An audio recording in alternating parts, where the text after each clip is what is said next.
We learned this game on a vacation that was too long. Bars can't stop the next move of the mind. Took a king to become captured to understand the importance of his queen. Realizing the pain through the pieces. Mastering the art of war, 2 battles, too late. When the lights go off, Warden is the timekeeper. If only a wind could take time off our sentence, so we could watch our child speak their first sentence. Learn this game on a vacation that was too long.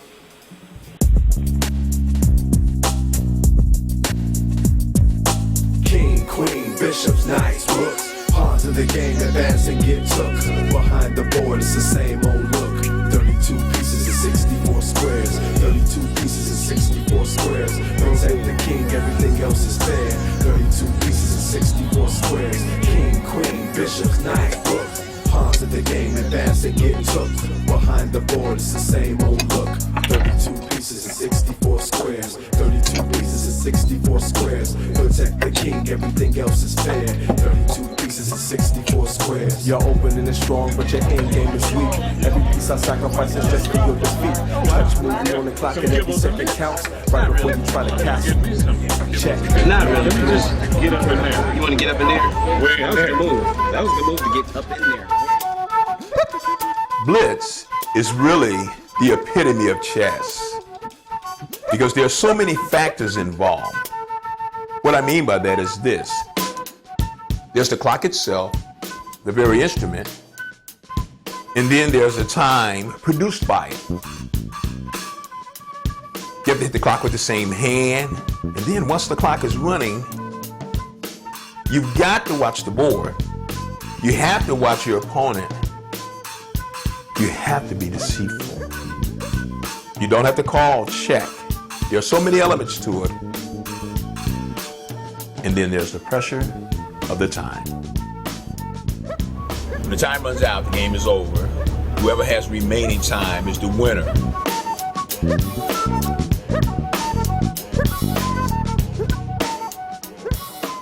Chess bum? Well, chess bum is anybody who's up here at least 3 or 4 days out of the week. Most people like me, I'm there maybe 3-4 times a week. There's sometimes I'll come down here. That's some of my associates that I play with. And I played from 12 midnight till morning. You know? But I look forward to playing chess daily. That's like a part of my life. You know, early in the morning, I factor that into my routine. I'm like, I'm gonna stop by Starbucks and play a couple of games, which never is a couple of games. And I say that, and I end up staying 2 or 3 hours. You know, sometimes till it closes. You know. When I think somebody's out there playing chess, that's basically what I do. I get up, I eat breakfast, I take care of whatever business I have to take care of, and I'm on my way to Starbucks. And I got a friend of mine. We played like almost certainly a good day and a half straight. You know, except restroom breaks. I mean, it gets to a point where you wonder what their life is mostly about. Is it about playing chess or about whatever else they do out here? For some guys, it seems to be it's all about chess. Day and a half straight. Yeah. Didn't do anything for 36 hours but play chess. Play chess, we snack, stuff like that. But I mean, chess is the main thing. I just love the game. I think it's artistic, and it's at the same time it's like musical almost. It has an element of math and music in it and art in it. I put dates to the side just to go out there and play chess. Someone's there every single day. Kind of like, man, you know, you don't have nothing to do, you don't have a life. No, go get a life. So that's why I call it chess bum. Someone that really doesn't have a life to speak of. You know, I'm sure they have some kind of life, but you imagine, like, you know, you're gonna go on a date sometime. Vince and I have left Starbucks at 6 in the morning when it's closed at night at 12 and open the next day. We were out on the benches playing chess. I'm addicted to the game. It's almost like a rush. You know, if someone mentions chess, you know, outside of Starbucks, I'm like, what, do you play chess? I have my board in the car. I carry my board everywhere I go. I'm ready and willing to play anywhere, anytime. It's like relaxation. It's like getting a massage or something, you know. I'm out here, and the streets of LA are real wild, and that's a spot where I can go to get away from all the problems in the streets, all the little wars and gang violence and everything else going on in LA. I go up to Starbucks and get away from all of it and just play hours of chess. And that's one of my hobbies. That's most of us, actually. I mean, I have to sneak and play before, not sneak, edit that. I play before work for an hour or two, but when I'm off, I usually play 5 or 6 hours on my off days if I can, which seems like a lot, but it's not really a lot when you consider the guys that you're playing against. That's some of them that are retired guys, retired lawyers, retired policemen. All they do is play and study every day. Some of these guys, man, they're not playing a high level, but they really take the game seriously like they're a grandmaster. You know what I mean? My style is pretty much like a Sherman tank coming down the street at you. You know, you see it coming, it's loud. You know, you see it coming directly for you. But knowing it's coming and stopping it are two totally different things. See? In life, there is education, an entry-level job, and then there's the executive. In chess, I'm an executive. Now, Anthony needs to learn how to play chess, first of all. Anthony needs to learn openings. He needs to, he has a good game, but he needs to learn openings. He needs to actually take lessons from me. When you're playing a game of chess, whether you're playing on a clock or not, if you're in a good game of chess, I mean, your adrenaline pumps. I mean, you know, like your heart beats hard, you know, because you're making moves and you got stuff lined up. And the whole thing is it's a challenge. You know, it's just a challenge. To go out there and challenge yourself every day. Well, chess is a very important game in Western civilization. And it's a game that has been around. They say that it was originated in India and or China in the 7th century, maybe even before then. But it's a game that is symbolically about war. And so it's an appropriate game within the context of what I have described as racism, white supremacy. You have a white side of the chessboard and you have a black side of the chessboard. And as the game is played maybe in the last several hundred years, the white side always moves first. So white is playing offense, defense, and the black side of the board has to play defense, offense. And so I say this is perfectly analogous. If we look at racism, white supremacy, as a war for white genetic survival. January 26th, Fifth Street Dix, Underground Railroad. This groove had a beat, da da da da da da da da da, concert D flat. When you look at Leimert Park, he originally was built by Walter E. Leimert Sr., and I just talked to the son who passed away. Black people and minorities could not live in Leimert Park. They had laws and covenants. You could not stay here. If you work here, you had to be out of here by 6 o'clock. If you were on the bus, they would walk you to the bus stop. If you were driving, drive out. The cops would say, "Where you going, boy?" You say, "I'm going to the Leimert Theater." And take your black ass home when you come out. There was a guy in Leimert who has since died. He was a homeless guy who got enough money and started a jazz. He was a recovered alcoholic, and he started a jazz club called Fifth Street Dix. So many of the players, we all met and began our association at Fifth Street. They had people of every creed, every race, coming from everywhere at Fifth Street Dix. I believe that's the mecca of where this chess club started at. In my neighborhood, there used to be a camera store, but they tore it down and they put up what? A Starbucks. And I thought to myself one day, it'd be great if they played chess there. So one day on my way to our spot, Fifth Street Dix, I saw some guys out in front of the Starbucks playing chess. And I thought to myself, I said, I don't want to miss a day at Fifth Street going by Starbucks playing some neophytes. But I did. I went by there, and to my surprise, the place was filled with chess players. I was like, where did everybody come from? when the guy Richard, who owned Fifth Street Dick, died of the throat cancer, it kind of like dispirited everybody, and they kind of drifted, and nobody was doing anything. Well, when Starbucks opened, people just came up there to get the coffee and whatever, and it was a gravitational place.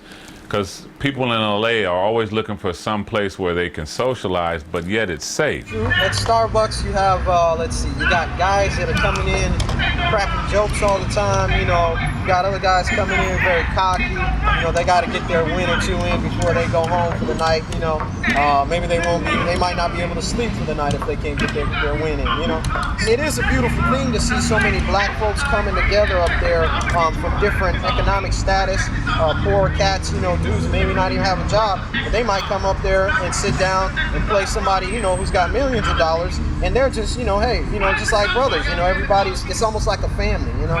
What motivates me is to let a few people just win a few games when we playing for money. I let them start off winning, so they, you know, they can bring out their best game, and then I turn it up, which I call turning it up. Yes, so once I turn it up, you know, it is what it is. Guess what's getting ready to happen? I got a victim over here in the victim's unit. So what I'm gonna do? Give me him. I'm gonna go over here. This boy's been asking for this butt whooping all day. So I'm obliged on behalf of the circle to give him what he asked for. This is what you call sacrificing. This is what you call sacrificing. Because I sacrifice because I can. That's all I do. You get lessons from me, Listen. and you improve your game from playing me. Listen. Just tell the truth. Listen. Just say, okay, all right. What he's saying right now is true, but eventually I will get better. That's more credible. You in check, that's all I know. And you in check again, that's all I know. I'm taking this, that's all I know. Yeah, turn it over. Turn it over. Come on, get some more. Boy, count them up. Count all your wins. Ask this man. Ask me anything. Just tell the truth in this one question, then you can instigate all you want. What's the truth? Who is the strongest player between him and I? And you are.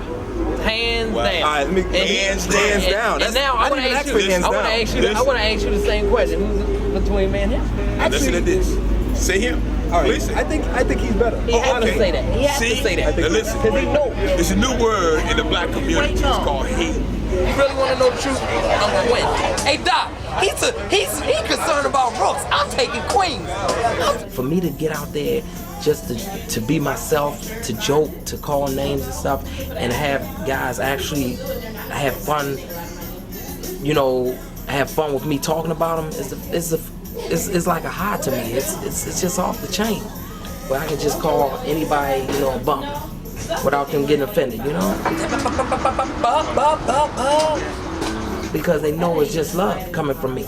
They know I don't mean nothing by it, you know, but if you're a bum, you're a bum. It is what it is. You know, I can lose 100 games and I'm still gonna call you a bum. Because I gave you those 100 games. You got that? See, some people should resign, and some people, you gotta drag them to the street. Like in the old cowboy days. You know what? You've heard of Cinnabon? This is Renabon. A Renabon. A Renabon. A smuck. What does that mean? He's a real smuck. Who's a smuck? You. Me. So your skin's got to be kind of tough. You know, you're gonna have to be able to take stuff in stride, especially if you play speed. Slow, people are usually a little bit nicer to you. If I lose and I'm outplayed, it's not so bad. But if I blunder and lose, I don't like that. I think I'm harder on myself than on the opponent. I know they're used to running over guys and being, you know, the whatever. And I was like, well, a finger in the eye works as good as a fist, you know. And they hate that. Oh yeah, you know, you got that smart mouth. I'd love to close it, you know. And they don't know why I talk trash. What's behind my trash talking?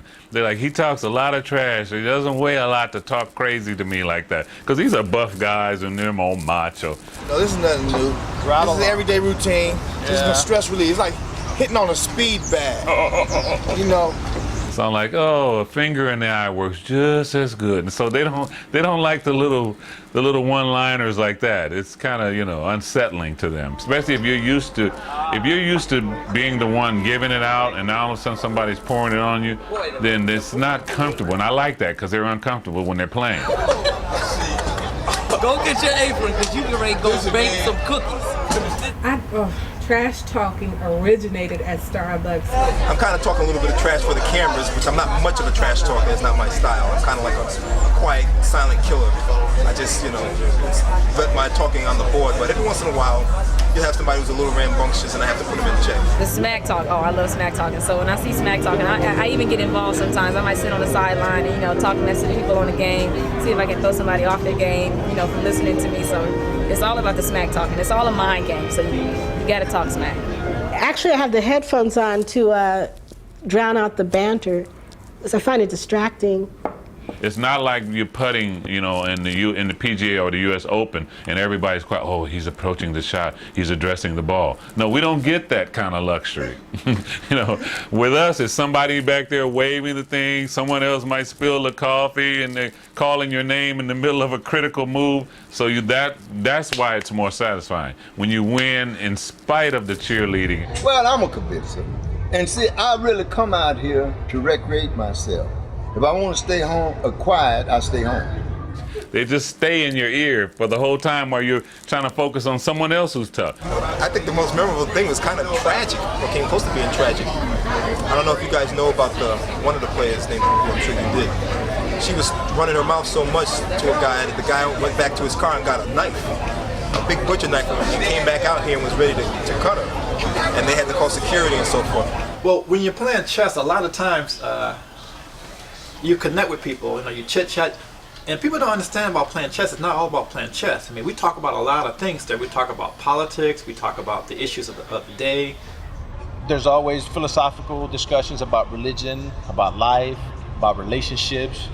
Well, with people debating the Bible, or how many wives can you have?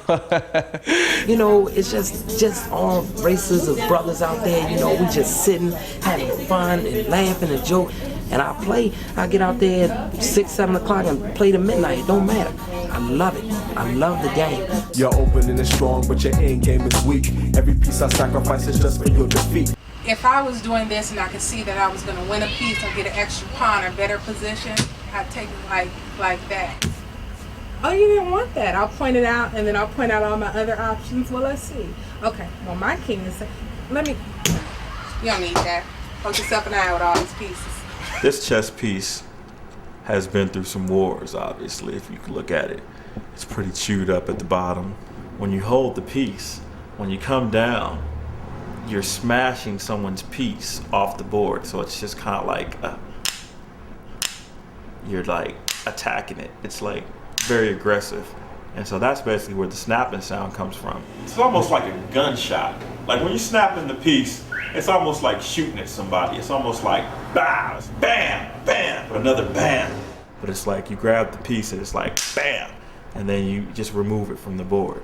And you hear that sound every time you hear that sound out there. It's almost like fencing. It's almost like, two swords dueling. It's like this epic battle. It gives that kind of situation. It gives that real war feeling.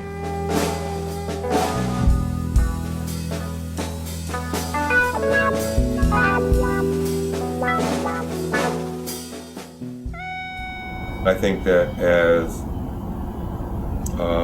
black people, that we are a people who are engaged in a struggle for liberation. I would say it a little bit more strongly by saying that we are a people at war. That this war against the black people has been waged for over 400 years, and that it continues to this very day. That here in the year 2005, we see where black people are losing the war. We are losing the war by virtue of our dropout rate from high schools, by virtue of our continued status in intergenerational poverty with teen pregnancy, HIV. We are losing the war with homicide and so-called black-on-black crime by noting that 1/3 of black men are under the jurisdiction of the criminal justice system, either on probation, on parole, or incarcerated. We are losing the war because of the fact that the #1 killer of black men is other black men. The game of chess is accurately described. using a war metaphor. Unlike war, however, no one gets killed. And once the game is over, you can set up the pieces and play again. The pieces represent ourselves, the strategy that means by which we win. Through all the language barriers and the characters, same game from here to the pins. Okay, Mr. Leon. I've been straight. There's a lot of guys that really have picked up chess in prison. You know what I mean? Yeah. I don't know if any of them would really be willing to talk about some of their stuff, but you know, you'll come across a few of those guys up there at Starbucks. You know? Me and my wife, when we broke up, I ended up hanging out with the wrong crew, running with Crips, running with Bloods, just out in the streets, getting loaded, tripping, and I lost focus. Ended up going to jail for a while, did a little time, and then I came out. Thought I had myself together, and ended up going back to the pen. I had evading, running from the police. In prison, there's a lot of strong chess players, you know, and like it's all slow. There's no clock, so you know you sit there and we have a lot of time on our hands, and people just sit and play some good, strong games. And well, most of the guys that are usually learning inside the penitentiary and stuff, they usually play pretty unorthodox. They don't play based on like theory or opening theory so much, you know. So you don't see a lot of structure in their openings. They just kind of, you know, play any kind of openings. I have an unorthodox opening. I don't study chess. I don't read books. I don't play online. This is born and bred in San Quentin. State raised. I got plaques on my wall at home that says Folsom, Pelican Bay, Right. Corcoran. Right on. He wants you to hit the clock. Yeah, I'm going to hit the clock. That's all. I don't know what. I just had to bring my resume down, you know. In case you didn't think it was official. Jump out here. I push. Well, we're all impressed, but still. Okay. No. Inquiring minds would like to know a few things first. But overall, they pretty sound tactically, and they know how to play combinations. Okay, what we do is a lot of times you can't even see the person you're playing. We play from inside our cells.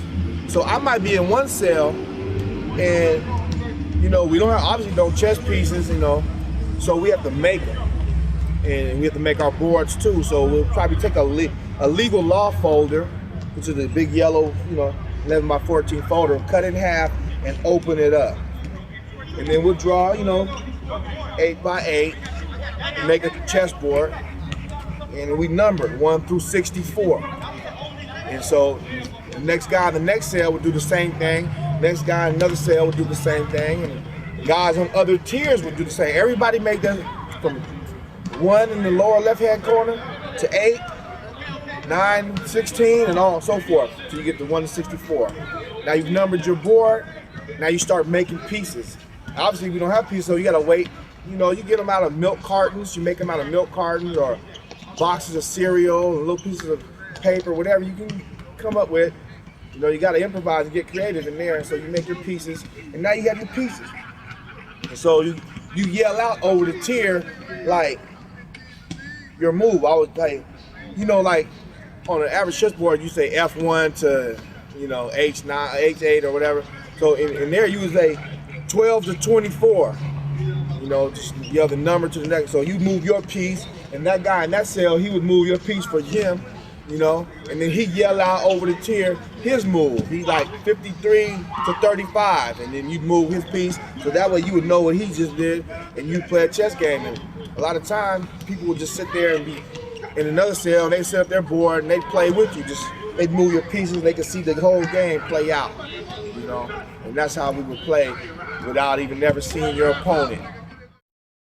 So as people who are engaged in warfare and who indeed are losing the war, what do we do to combat these problems? For us to play chess is really kind of a good thing. It's a peaceful, non-violent way of interacting with each other or even competing with each other. And so chess is a whole lot better than gangbanging. Chess is a whole lot better than shooting and killing and knifing or anything like that.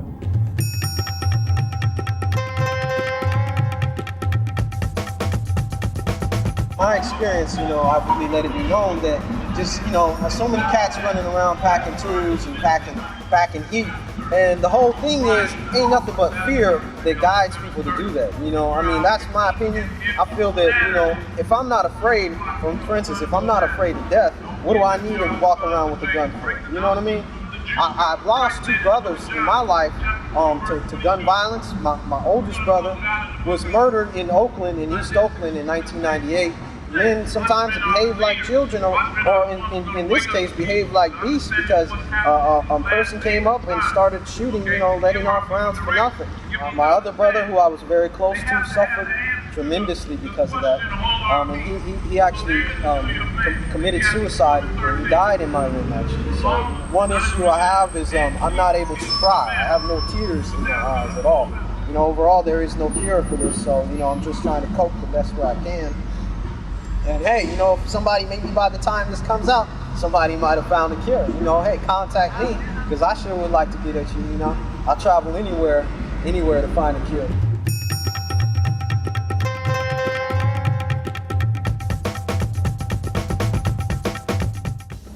No one knows more about this game than me. So I'm not gonna sit up here and say that that I'm gonna beat him or Kofi. I'm gonna tell you, I'm gonna smash him. I'm gonna crush him. That's what I'm gonna do. Sometimes even just a quiet attitude at the board can be unnerving. Hold the piece up in the air dramatically for a second, slowly put the piece down, and stare at their opponent and grind piece in.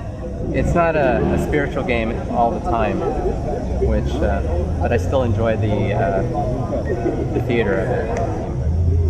The guys that are like physically all buff and tough, they always play just like they are. They just play what we call monster. They just want to gobble and I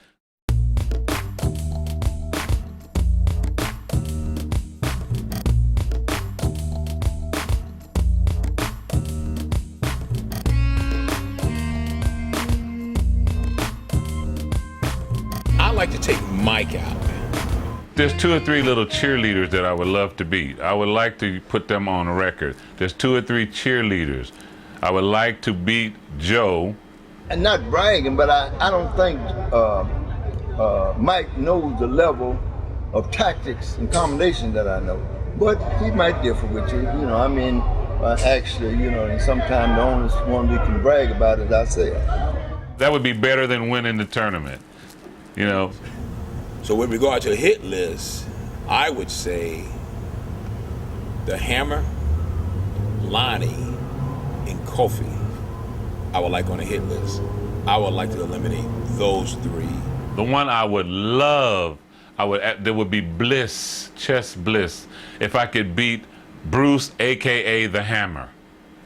He is everyone's nemesis because he plays well and he talks a good game. Don't let your mouth write a check that you're behind can't catch. He's the only one can match me with the one-liners. The rest of them, I just, they're almost ready to run home bawling. Oh, he talks so much, they can't retort quick enough. But the Hammer, he's the one, if you said my number 1 nemesis is Bruce the Hammer.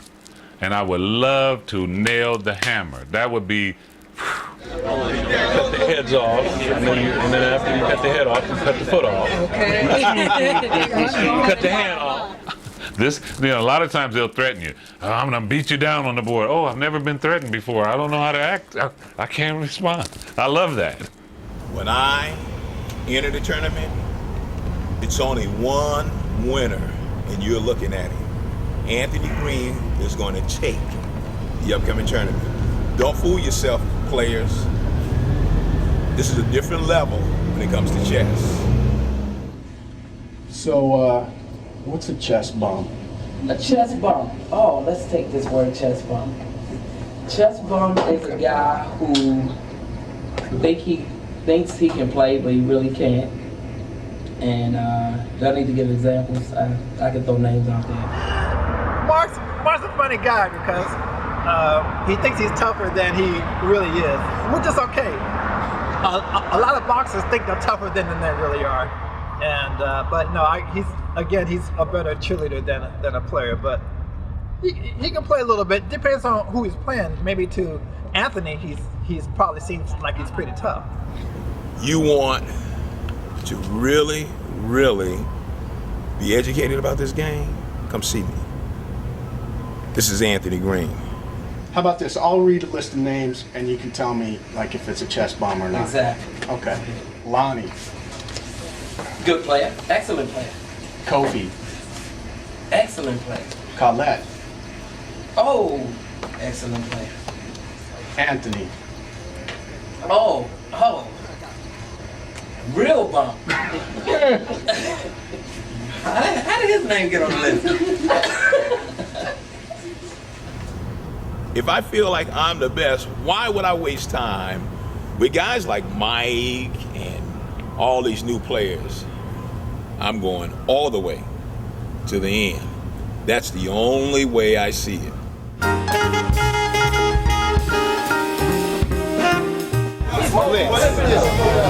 LA style. So we covered all the rules, and I hope everybody understood what we said. Well, the best man will win, of course. Which will not include him. I gotta get warmed up.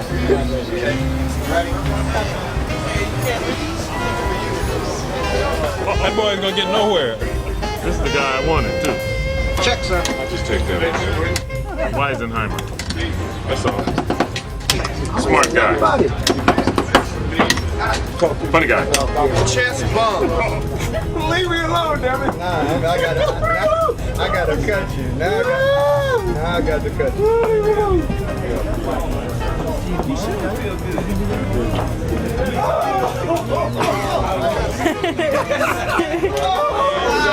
I've been bleeding all over the place, but I'm having fun. I love Colette. I've known her for years, but I hope Michelle kicks her butt. Close your eyes. This is Rated X. Wow. How I'm kicking his butt. Look, my lifetime record against him is like 1,005. My record is 5-3, baby. 5-3. I won 5, lost 3. That's not bad. That's not bad. And 2 of them was from you. Well, actually, I sold my games. In the midst of play, the pressure was on. I literally lost focus. You mean what happened? They don't call me too tough for nothing. Yeah, I slipped and fell. He jumped on top of me. But that ain't right. Yeah. Look, I'm sorry. He's a good friend of mine, but I had to spank him. On any given day, any one of us can get beat. Well, I wanted the opportunity to hammer the hammer, but it looks like I got to watch the hammer someone else. Colette was like the #1 rated women's player in California, and it came down to a tiebreaker, best 2 out of 3, and Finetta crushed her twice for $500. Like these really good games, and then I fizzle out at the end. I don't know why. You shouldn't exchange the queens. I mean, you had a big attack. If she don't give me credit for telling her some real sharp stuff, and I know she will.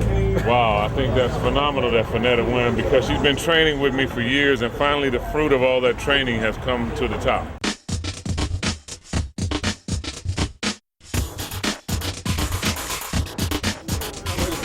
Chess is such a signature game. Like everybody has their own fingerprint, and so your style sometimes matches up better against certain players who may be perceived stronger.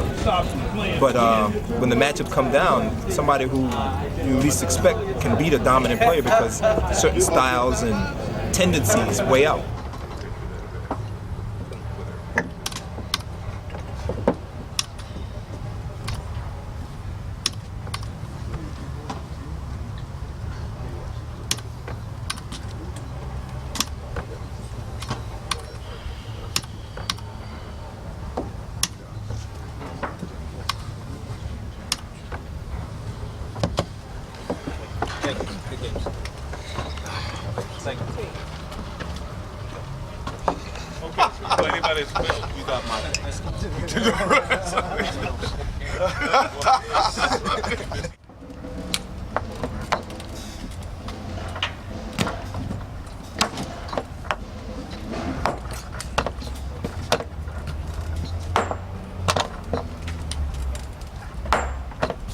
What is that? What is it? You haven't cut. It's a rook. It's a rule. Okay. I don't need a queen to whoop your ass. Yes, you're getting like that. You didn't announce what it was. I didn't know what it was. Okay. You know what it is now, man. It's your ass kicked. The hammer has been reduced to a pocket wrench. He plays us for 50 cents a game. He gets us for cheapos. So I just want everybody to know. But he's a good player. He's a good player though. That's an excellent player. But he climbed the wall on our backs. I accept that as a form of flattery. That must be of some kind of threat or value to you are have some them kind of a saying that threat. about me. Yeah, we will say that you're a great player. So when you guys see each other in the next round, Oh, how you know? You setting this up my way? Oh, this sounds like to me. we gotta that you play already- everybody. Everybody has to play everybody now. I'm scared. Please don't hurt me, sir. Please. We know you're dangerous. No, he's a good man. I like Doc. Doc's cool, bro.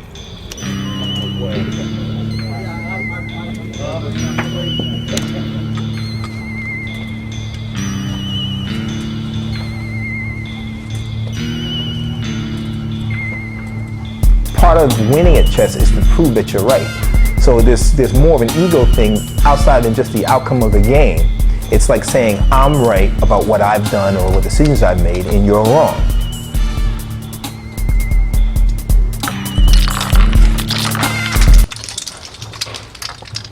Folks, you witnessed it. They're cracking under the intense pressure as the game ratchets up the heat. The hammer has been hammered on. Doc has needed bandage himself after the man knocked over the pieces. Oh, it's rough now. Now it gets good. now you'll see real chess 101. Sorry about that to everybody. I just blew it, man. Oh, no, you gotta say it again. Sorry about that. I see when people are playing the game very vigorously. In many settings, but your setting in Los Angeles, where black men are playing this game, I think that they are playing out the warfare that is racism, white supremacy. Sometimes that warfare is played out in terms of police brutality, or driving while black, or walking while black.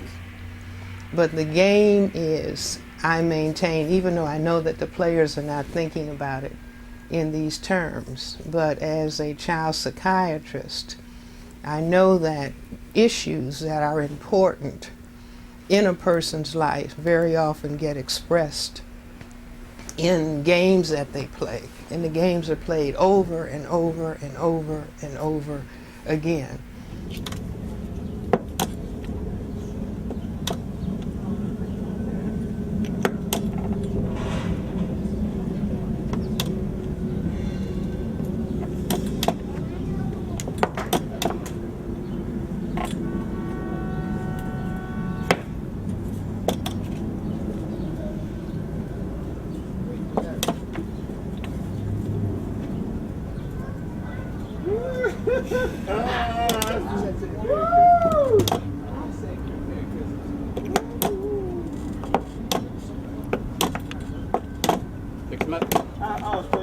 Solid game. On your own time. You knocked that piece over. Check. It's not on its square. Check. Oops. You're flat. Okay. If you want to get like that. Very good. First one? Man, this next one's gonna be super intense.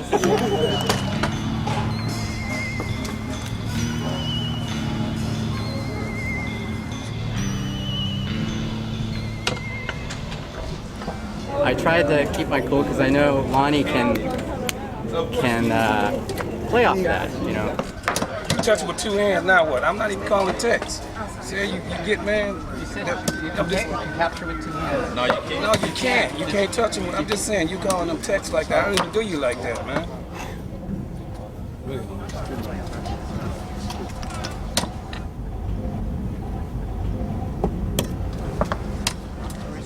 It's right there, man. Okay, you want to get like, I'm gonna show you how to get like that, man. Since you want to stick with that bullshit.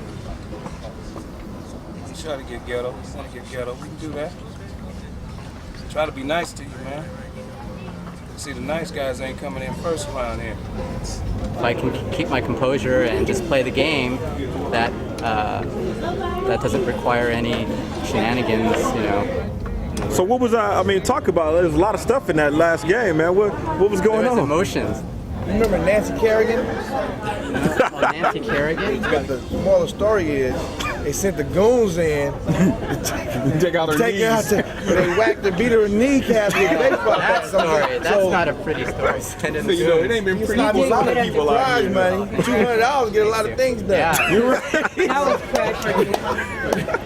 You know, $200 million. I ain't saying no names, but I know. Friendly no. game. Oh man, I might know somebody who knows somebody.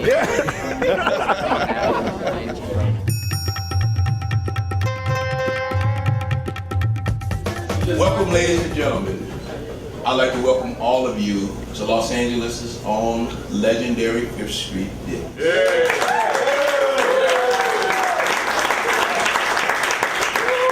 It is here where we shall play out the finals of a championship that's been going on for 2 days now.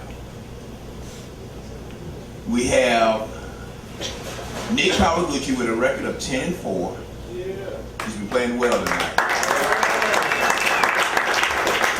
And we have Kofi Tatum with a record of 13-1. That matchup sounds like some good chess. I'm looking forward to it. You guys ready? Please put your cell phones on vibrate.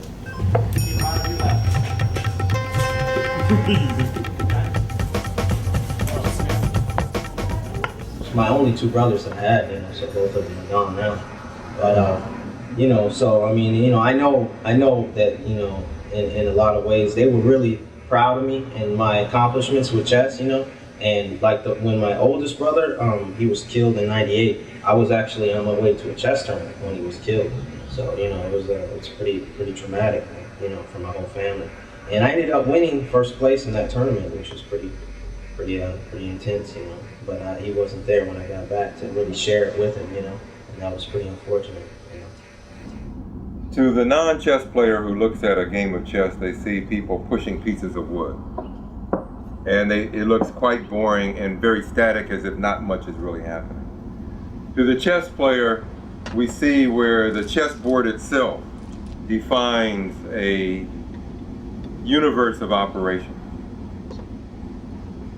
The rules of the game have to operate according to, in a sense, the laws of nature, and the game of chess itself, in a way, is a testing out the fate of the universe.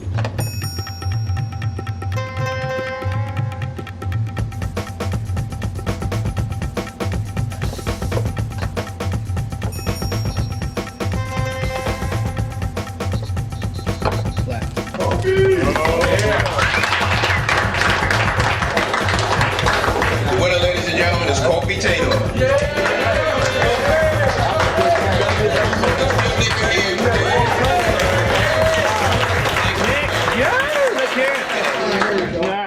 Out in the streets, they call it murder. Welcome to Jamaica. During the tournament, obviously your brother Capone participated, and just take it from there. Yeah, well, you know, yeah, we both entered into the tournament, and you know, we having fun. He didn't have a chance of winning because he hadn't been playing recently. You know, referring to Capone. You know, and, everybody knows him. He had the wild afro, and he was out there loud and singing, and probably disturbing 99% of the interest in the competition. But you know, yeah, unfortunately, a couple days after we filmed the tournament, he was killed in a bank robbery. He got shot in the face by the police, you know, when he was running out the bank with the money. And everybody loved him. He, you know, he had an outgoing personality, infectious, you know, but you know, that's just half of his life. The other half was trying to make ends meet, you know, support a family. And you know, when you get released from prison like he did, and you're up against it, nobody wants to hire you because you have felonies, and you know, You know, you get tired of pushing a broom for like $4.25 an hour. You know, you have to try to make something happen in a major way. And you know, you got heart. The way he did, he ran up in that bank, got the money, got out. He was met by the police, and you know, they shot him down. And he dead. He died a couple days after the tournament. I think that we, as black people and black men in particular, have to recognize that we have to do more than play games. And it's okay to play games.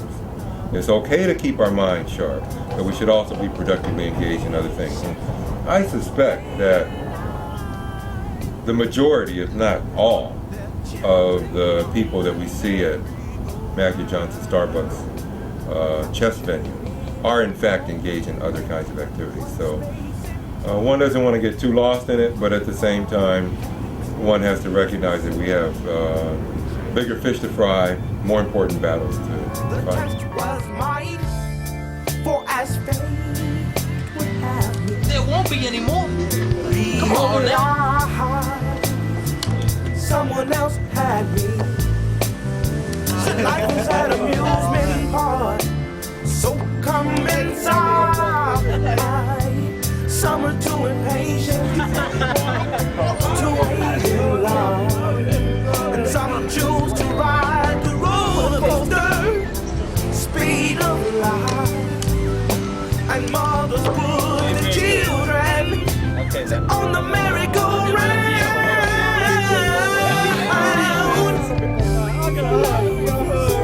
Said, can we all get along?